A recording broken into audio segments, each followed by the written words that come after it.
मेरा रंग दे बसंती चोला, मेरा रंग दे बसंती चोला। आज़ादी को चली ब्याहने दीवानों की टोलियाँ। खून से अपने लिख देंगे हम इनकलाब की बोलियाँ। मेरा रंग दे बसंती चोला। इस गीत के बोल सुनते ही आंख नम हो जाती है और आंखों के सामने जगमगाती है उन 3 वीर सपूतों की तस्वीर, जिन्होंने हंसते हंसते फांसी के फंदे को गले लगाया था। हंसते हंसते अपनी मातृभूमि की आज़ादी के लिए अपने प्राणों को न्यौछावर किया था।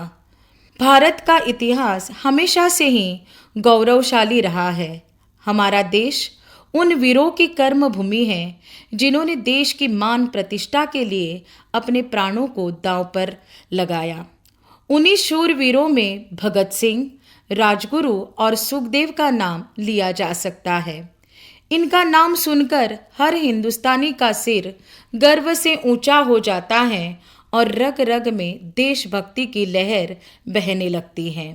उनका कार्य ही कुछ ऐसा है कि याद करते ही देश प्रेम का जज्बा जाग उठता है। भगत सिंह, शिवराम राजगुरु और सुखदेव थापर को श्रद्धांजलि देने और उनके बलिदान को याद करने के लिए भारत में 23 मार्च को शहीद दिवस मनाया जाता है।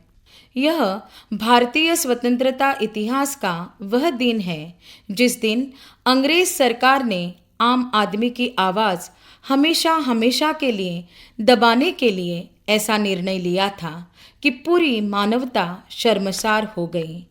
अदालती आदेश के मुताबिक भगत सिंह, राजगुरु और सुखदेव को 24 मार्च 1931 को फांसी लगाई जाने वाली थी, लेकिन अंग्रेजी हुकूमत ने भगत सिंह और अन्य क्रांतिकारियों की बढ़ती लोकप्रियता और 24 मार्च बड़े पैमाने पर होने वाले विद्रोह को दबाने के लिए 23 मार्च 1931 को देर शाम उन्हें फांसी दे दी।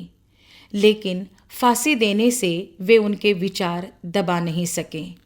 तीनों वीर बाल्यकाल से ही देशभक्ति के जज्बे से प्रभावित थे। भगत सिंह और सुखदेव का जन्म एक ही वर्ष 1907 में पंजाब के लायलपुर में हुआ था।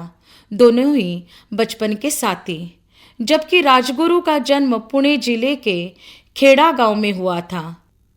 शिवाजी की शापमार शैली के प्रशंसक तथा लोकमान्य बाल गंगाधर तिलक के विचारों से भी प्रभावित। भगत सिंह के संदर्भ में यहाँ तक कहा जाता है कि सन 1919 के जलियांवाला बाग कांड का उनके जीवन पर काफ़ी गहरा प्रभाव पड़ा था। जलियांवाला बाग में खून से सनी मिट्टी को हाथ में लेकर उन्होंने यह प्रतिज्ञा की थी कि इसका बदला मैं ज़रूर लूँगा। तब उनकी उम्र मात्र 12 वर्ष की थी। अधिकांशतः तीनों ने मिलकर कई क्रांतिकारी गतिविधियों को अंजाम दिया था। लाला लाजपत राय की मृत्यु के पश्चात उन्हें श्रद्धांजलि अर्पित करने के लिए एक सभा बुलाई गई थी। इस सभा में देशबंधु चित्तरंजन दास की पत्नी ने अपने वक्तव्य में कहा था कि लालाजी की चिता की आग ठंडी पड़ने से पहले ही किसी भारतीय नौजवान ने इस क्रूरता का बदला लेना चाहिए। उनके इस वक्तव्य से भगत सिंह और राजगुरु इतने प्रभावित हुए कि उन्होंने स्कॉट को मारकर बदला लेने की ठान ली। लेकिन उन्होंने धोखे में स्कॉट के बदले जेपी सैंडर्स को मार गिराया और फिर भूमिगत हो गए।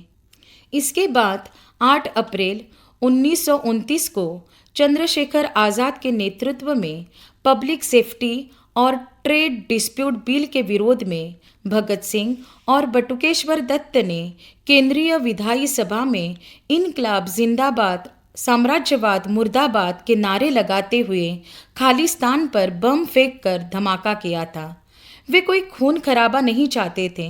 उनका एकमात्र उद्देश्य था कि इस धमाके की आवाज़ बहरी अंग्रेज साम्राज्य तक पहुँचे।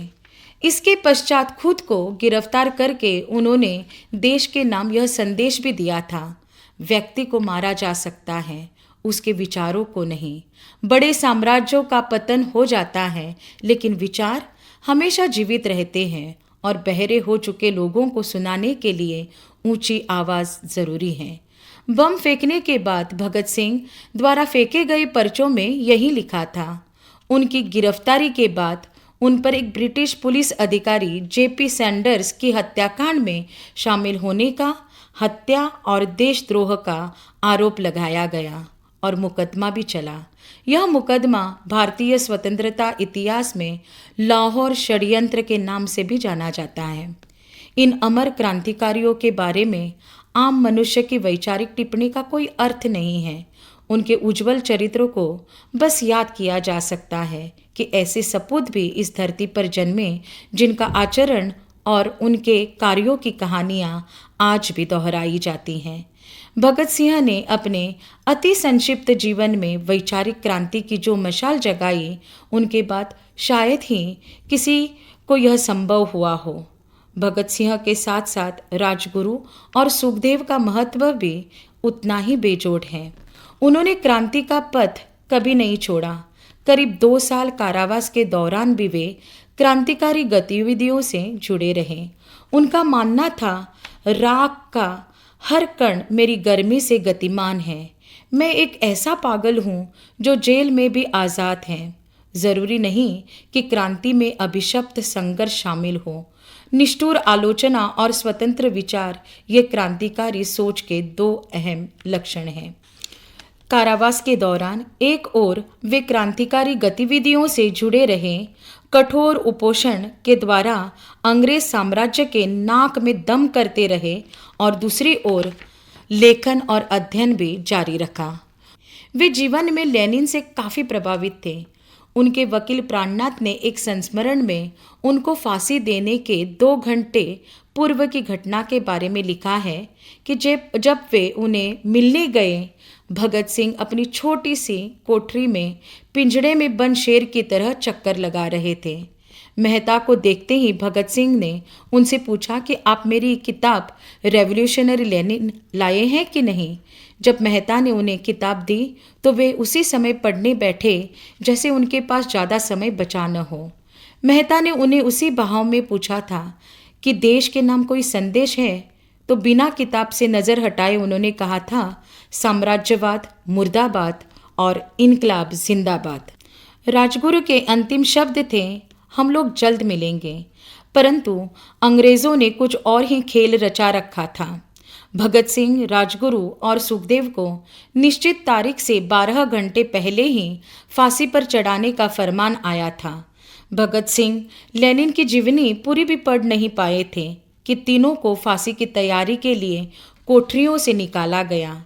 तब उनकी जबान पर उनका प्रिय आज़ादी गीत था, कभी वो दिन भी आएगा कि हम आज़ाद होंगे, ये अपनी ही ज़मीं होगी, ये अपना ही आसमान होगा। फांसी से पहले भगत सिंह ने बुलंद आवाज़ में देश के नाम एक संदेश भी दिया था। उन्होंने हमेशा की तरह इनकलाब जिंदाबाद का नारा लगाते हुए कहा था, मैं ये मानकर चल रहा हूँ कि आप वास्तव में ऐसा ही चाहते हैं। अब आप सिर्फ अपने बारे में सोचना बंद करें, व्यक्तिगत आराम के सपने छोड़ दें। हमें इंच इंच आगे बढ़ना होगा। इसके लिए साहस, दृढ़ता और मजबूत संकल्प चाहिए। कोई भी मुश्किल आपको रास्ते से डिगाए नहीं।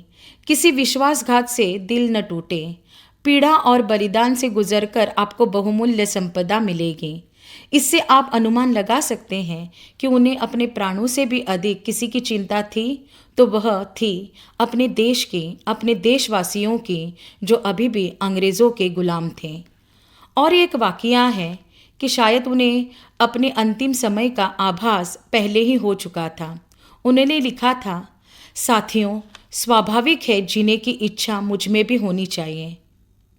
मैं इसे छिपाना नहीं चाहता हूँ, लेकिन मैं एक शर्त पर जिंदा रह सकता हूँ कि कैद होकर या पाबंद होकर न रहूँ। मेरा नाम हिंदुस्तानी क्रांति का प्रतीक बन चुका है।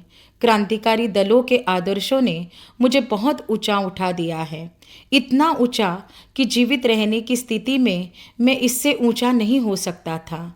मेरे हंसते हंसते फांसी पर चढ़ने की सूरत में देश की माताएं अपने बच्चों को भगत सिंह की उम्मीद करेंगी। इससे आज़ादी के लिए कुर्बानी देने वालों की तादाद इतनी बढ़ जाएगी कि क्रांति को रोकना नामुमकिन हो जाएगा। अब तो मुझे खुद पर बहुत गर्व है। अब तो बड़ी बेताबी से अंतिम परीक्षा का इंतज़ार है। कामना है कि यह और नज़दीक हो जाए। फांसी को लेकर न कोई शिकवा ना शिकायत, मानो वे भारत भूमि पर मर मिटने के लिए बेकरार हो जैसे। फांसी के दिए जाने से पहले भगत सिंह, राजगुरु और सुखदेव से जब आखिरी ख्वाहिश पूछी गई तो तीनों ने एक स्वर में कहा था कि हम आपस में गले मिलना चाहते हैं, और इजाज़त मिलते ही वे लिपट गए थे। उस दिन लाहौर जेल में बंद सभी कैदियों की आंखें नम थीं, यहाँ तक कि जेल के कर्मचारी और अधिकारियों के हाथ कांप रहे थे। लेकिन होनी को कुछ और ही मंजूर था। फांसी का तख्त तैयार हो चुका था। तब वार्डन चरत सिंह ने उनके कान में फुसफुसाकर वाहे गुरु को याद करने को कहा था। भगत सिंह का जवाब था, पूरी जिंदगी मैंने ईश्वर को याद नहीं किया। असल में मैंने कई बार गरीबों के क्लेश के लिए ईश्वर को कोसा भी है, मगर मैं अब उनसे माफ़ी मांगूं तो वो कहेंगे इससे बड़ा डरपोक कोई नहीं है। इसका अंत नज़दीक आ रहा है, इसलिए माफ़ी मांग रहा है। जैसे ही घड़ी ने 6 का घंटा बजाया, कैदियों ने दूर से आते कुछ पद चापे सुने। उनके साथ भारी बुटों के ज़मीन पर पड़ने की आवाज़ें भी आ रही थीं। साथ में एक गाने का भी दबा स्वर सुनाई दे रहा था, सरफरोशी की तमन्ना अब हमारे दिल में है। तभी सभी को अचानक जोर जोर से इनकलाब और हिंदुस्तान आज़ाद हो के नारे सुनाई देने लगे। वह अपनी माँ को दिया हुआ वचन भी पूरा करना चाहते थे कि फांसी के तख्ते से इनकलाब जिंदाबाद का नारा लगाएंगे। ये आवाज़ इतनी बुलंद थी कि उनकी गूंज दूर दूर तक गूंजती रही। भगत सिंह, राजगुरु और सुखदेव स्वतंत्रता संग्राम के लिए अपना सर्वस्व समर्पित करते रहे, लेकिन स्वतंत्र भारत को वे कभी देख नहीं पाए। जो आज हम आज़ाद भारत में चैन की सांस ले रहे हैं, वो उनके शहादत की ही देन है। ऐसे महान वीरों को हमारा शत शत प्रणाम।